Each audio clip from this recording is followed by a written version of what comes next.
All right, this is our quick impromptu final assignment how to shoot that may or may not help. I hope it does. Tripod, camera, necessary. Everly, who picked out her outfit and styled this herself. She's doing that. So what we're gonna do is get some photographs of Everly, and the light is coming in nicely. Can you face that way? Face the sunshine? Okay, the light is very nicely coming in at that particular angle. So I'm gonna use the sunshine to my advantage as a nice frontal light for her. And I'm gonna get different positions of her up in the ground. Now the camera is low because I wanna be able to see underneath her. Now this is our view. We happen to have a really nice background here, so it's gonna go off into the distance. Now my camera settings are gonna not change at all, and I'm gonna switch to manual focus because once I take her and everything out of the scene, the camera is gonna wanna focus in the distance. I don't want the camera to do that. The camera needs to stay focused here so the depth of field for the background remains the same. So, how do you feel? Good? Okay, so I need to find the sunshine, which is a little bit over here. So I'm gonna move you just a touch over.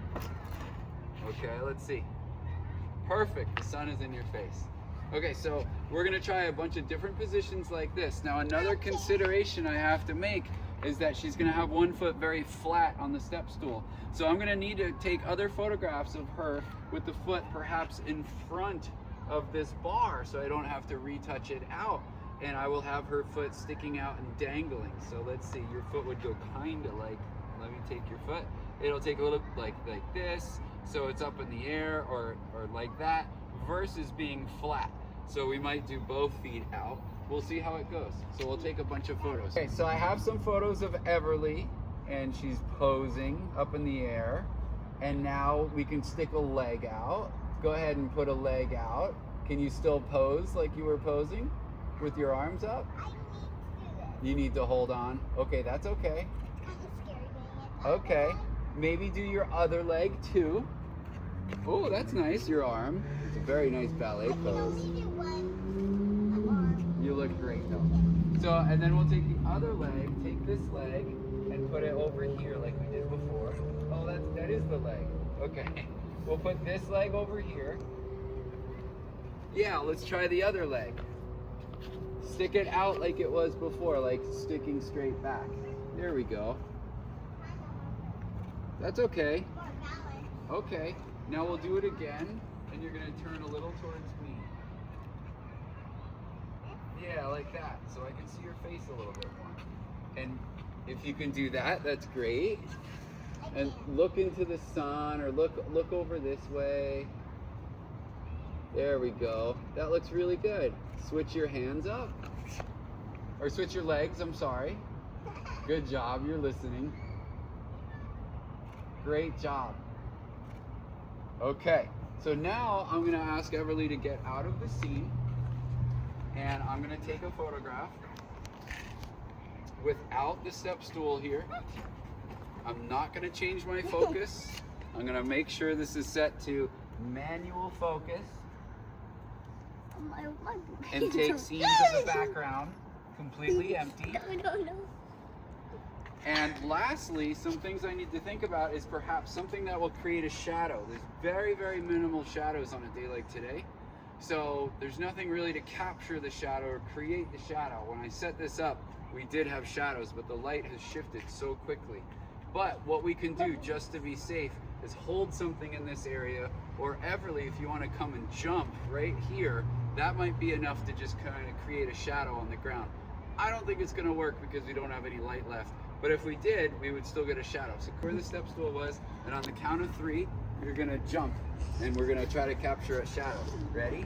1, 2, 3, jump. Ooh, I do see little bits of shadow on the ground. We'll try again. 1, 2, 3, jump.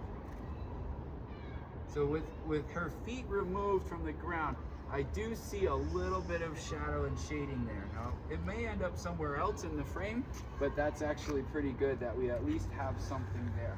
So let's go this way a little bit, walk that way.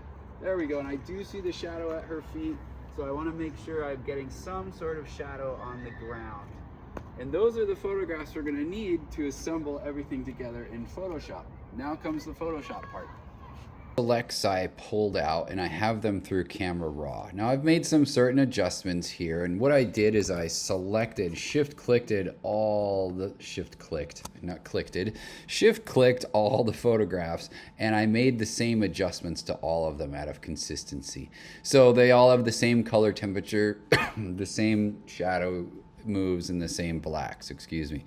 So lastly, of course, we have this one shot of the background, which is going to be our initial photograph to work from. But I chose this image because it's got a little bit of her fingers on her left hand. It's got the left leg out. And then I chose this image because the right leg is out. So maybe I'm just going to be pulling that right leg.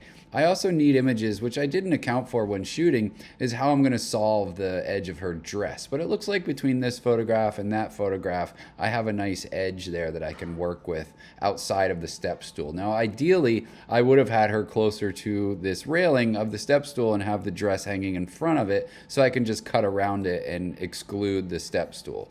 Now, I have extra feet here, and then I also had her throw her hair around for a couple other options there to make it look like she's flying. So perhaps I can attach this hair to that head and get a little bit of the flying effect. It's all just better to shoot and try these options and have them in the camera versus not. Now, none of the shadow shots really seem to work out, so I'm going to exclude those, but I may end up using a shadow in Photoshop for the next step. So now that I'm done with these, I'm going to hit done.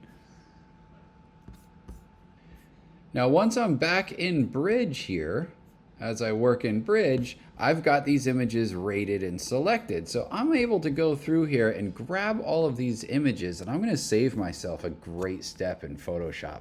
I could go into Photoshop and open them up one by one and combine them, but I'm going to go to the tools in Bridge. I'm going to go to Photoshop, and I'm going to say load files into Photoshop layers. Now this is also, all of this is available as well in Lightroom. You can select multiple photos and you can go to your photo and say edit in and choose Photoshop and edit as Photoshop layers.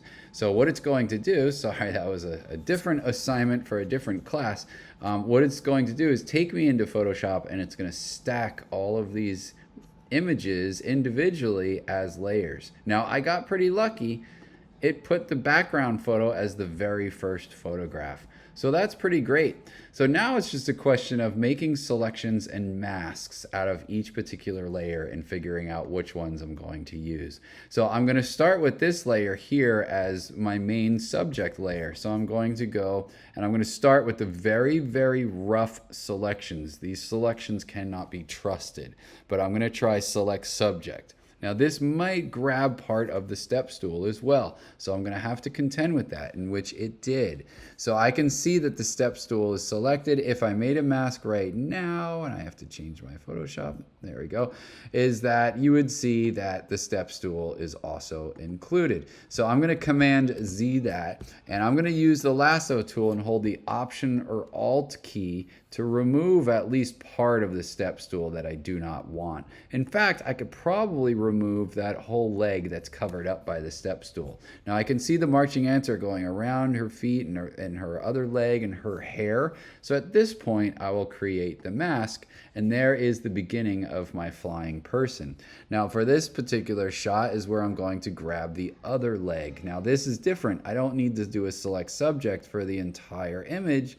I'm just going to come through and select that back leg and then hit the mask. And now I'm starting to see that I have two legs here, and it's starting to look like I have somebody who's flying. So I've got the left leg and the right leg here. Now, obviously this is not masked in perfectly, but this is a start. So with this mask, I might need to refine it in some way. I'm going to use the brush tool, and I'm going to paint black on this mask. I'm going to check my opacity, and I'm going to come through and kind of fix this leg just quickly. A lot of times I rough this stuff all together just to see how it's going to fit. And then after I kind of get everything fit together, I clean up my masks even further. But I want to make sure I chose the right images and that things are going to work together and things like that.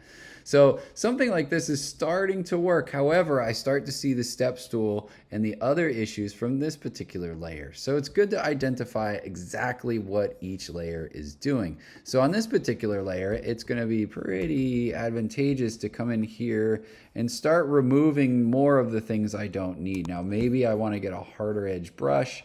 Maybe I want to zoom in and be a bit more careful, but I think I need to remove this leg. I need to go around the bottom of the dress, and then I want to be really careful as to how, I'm coming around this part of the dress that's hanging like so, something kind of like this. Now, we'll see how that works. If I need to bring back any of these elements, I can, but here's that leg right there. Now, this part of the outfit needs to match a little bit, so I'll do some masking with here. And it's all about fitting the pieces and the parts together so they work. So now I'm starting to get this kind of effect here. And of course, I would spend a lot more time going around her feet and her toes and so forth, trying to get this to blend in. So that's part of it. Now I see this little gap here, and that's due to this layer here. So that's the layer where I have to go to this mask, and I'm gonna paint white and bring back that little part of the dress right there. So aside from the outline that's still happening on that particular foot, things are looking pretty good. Now I am just me and the things I look for in a photograph. I don't like having only the two fingers there. So I'm gonna grab a selection and I'm going to turn off the background. So I'm gonna copy only these two fingers. So I'll go to edit to copy. Now I'm on the mask, I wanna be on the layer. And sometimes I do copy merged, and that just copies what I see right now. So I'll do copy merged, and then I'll go to edit to paste. And now I have two more fingers. So I might take these two fingers and I'll put them back here, and I'll use the move tool, and maybe I start to have two more fingers, or at least one more finger. I'm gonna do a transform, and I'm gonna start to move those fingers around so they don't look exactly the same, and that's starting to look a little weird right there. So I'll add a layer mask. I never erase, I always mask, and I'll come to black, and I'll get rid of that part right there. And now she has 4 fingers on that side, which is better than 2. So something like that. So now I start to have that happening. They're not perfect, and I can play with this some more. So other things to try is, the hair. I've got some crazy hair. So I don't know how well this hair is going to react, but let me try this head right here. So I'm gonna roughly try to grab this hair. In fact, I think I'm gonna try to use one of the other selection tools instead. So I'm gonna deselect this, and I'm gonna try, what seems to work really nice is either select people or select subject, and it will grab in between a lot of these hairs against the background. So I'll go to select people, I'll click this, and I'll take the entire person for now, or I could just try the hair. So I'm gonna click apply. And now her hair is selected, so I'll add the layer mask, and now I have this big ball of hair right here. So this big ball of hair could be really interesting, and it's starting to look really nice as I put it right on top of the other head of hair.